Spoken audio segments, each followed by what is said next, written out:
തുറമുഖ വകുപ്പും ധനവകുപ്പും അന്ന് ഏറ്റെടുത്തത് മുഖ്യമന്ത്രിയായിരുന്നു. ഇപ്പം നമുക്ക് കൂട്ടി വായിക്കാം. എന്താ കാരണം? ഇതുമായി ബന്ധപ്പെട്ട ഫയലുകൾ പരിശോധിക്കണം ഒരു കമ്മിറ്റി. ഈ ഓഹരികൾ വിൽക്കുകയാണെങ്കിൽ ഒരു കമ്മിറ്റി അത് പരിശോധിക്കേണ്ടതുണ്ട്. ആ പരിശോധിക്കേണ്ട കമ്മിറ്റിയിൽ ഏതൊക്കെ വകുപ്പുകളാണുള്ളതെന്ന് അറിയാം.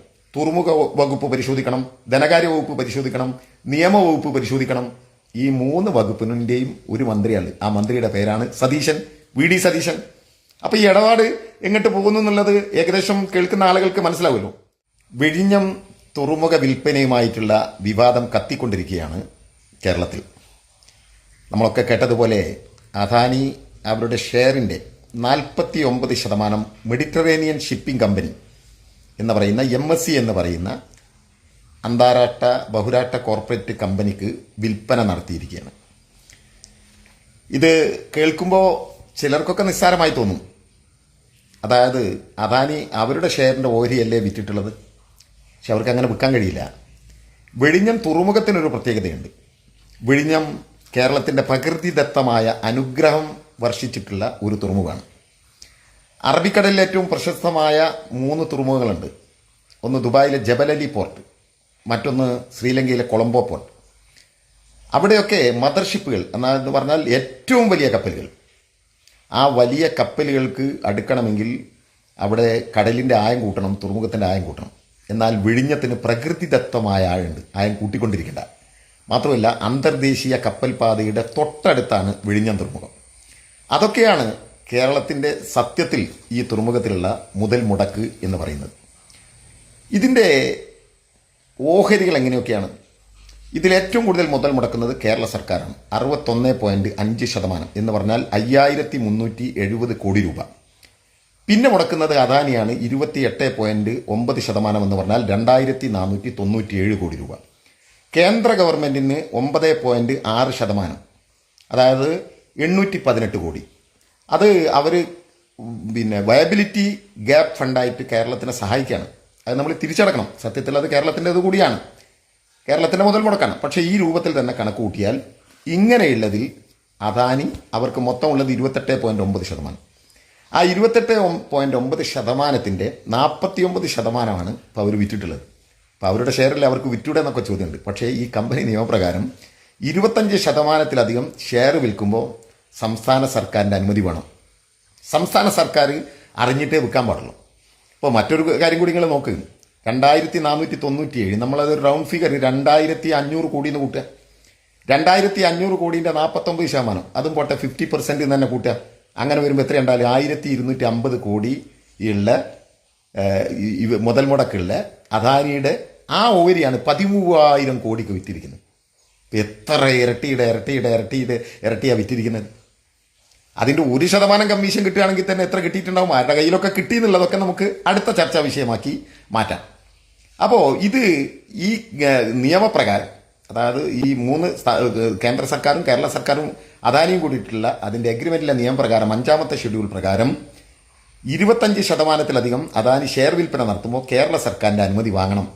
ആ അനുമതി വാങ്ങിയിട്ടില്ല. പിന്നെ എന്ത് ധൈര്യത്തിലാണ് അദാനി ഇത് വിറ്റിട്ടുള്ളത്? അവിടെയാണ് സതീശൻ്റെ മംഗലാപുരം യാത്രയുമായി നമ്മൾ ഇതിനെ കൂട്ടിക്കെട്ടേണ്ടത്. വിവാദമായ യാത്ര, ഇപ്പോഴും കൃത്യമായ ഉത്തരം പറഞ്ഞിട്ടില്ല. എന്തിനു പോയി, ആരെ കാണാൻ പോയി എന്നതിനൊക്കെ പരസ്പര വിരുദ്ധമായ ഉത്തരങ്ങളാണ് നൽകിക്കൊണ്ടിരിക്കുന്നത്. വിമാനത്തിൻ്റെ ചാർജ് ആര് വഹിച്ചു, ചാർട്ടേഡ് വിമാനത്തിൻ്റെ ചോദിച്ചപ്പോൾ അതിൻ്റെ സ്വകാര്യ പ്രശ്നമാണ്, അത് നിങ്ങൾ അറിയേണ്ട. അതിനപ്പുറത്തേക്ക് പത്രക്കാരും ചോദിച്ചിട്ടില്ല. കാരണം അവർക്കും അവരുടെ വിഹിതം കിട്ടിയാൽ മതിയല്ലോ. ഞാൻ അതിൻ്റെ വിശദീകരണത്തിലേക്ക് കിടക്കുന്നില്ല.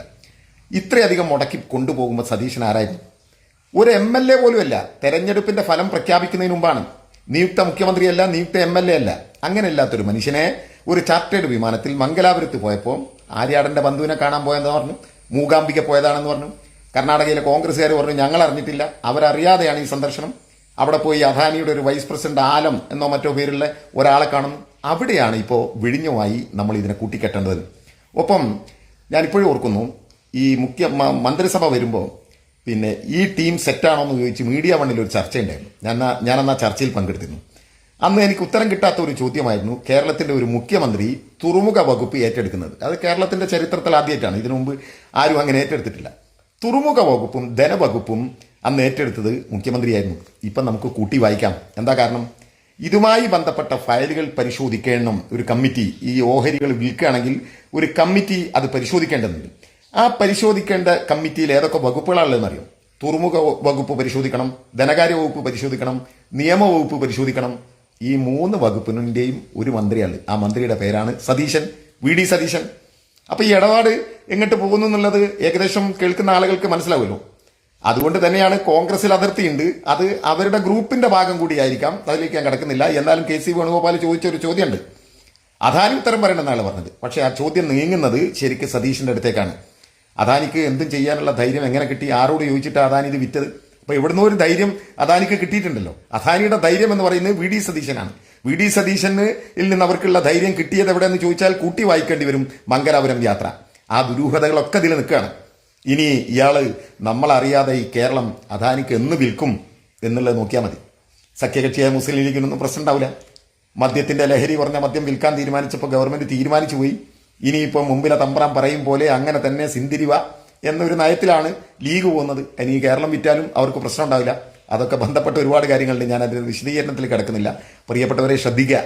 നമ്മുടെ നാട് ഈ കേരളത്തെ എന്നാണ് അദാനിമാർക്ക് വി.ഡി. സതീശൻ വിൽക്കുക എന്നുള്ളത് മാത്രം നോക്കിയാൽ മതി. കേരളത്തിന്റെ വിദ്യാഭ്യാസ മേഖല പൂർണ്ണമായി RSSന് പണയം വെച്ചു. മറ്റു മേഖലകളും RSSന് പണയം വെച്ചു. RSSന്റെ സംഘികളുടെ നരേന്ദ്രമോദിയുടെ ഇഷ്ടപ്പെട്ട താരമാണ് അദാനി. അദാനിയും മോഡിയും തമ്മിൽ അങ്ങനെ ഒരു ബന്ധമുണ്ട്. ആ ബന്ധം ഒന്നുകൂടി ഇവിടെ മറ്റൊരു രൂപത്തിൽ വരുന്നു. കോൺഗ്രസിനും രാഹുൽ ഗാന്ധിക്കുമെതിരായ അദാനിയുമായി ഇവിടെ വി.ഡി. സതീശൻ ഒരു ബന്ധം തുടങ്ങുന്നു. കോൺഗ്രസ്സുകാരും ശ്രദ്ധിക്കുന്നത് നന്നായിരിക്കും. ഇയാൾ എപ്പോഴാണ് നമ്മളെ വിറ്റ് തുലക്കുക എന്നറിയാൻ കാത്തിരിക്കുക.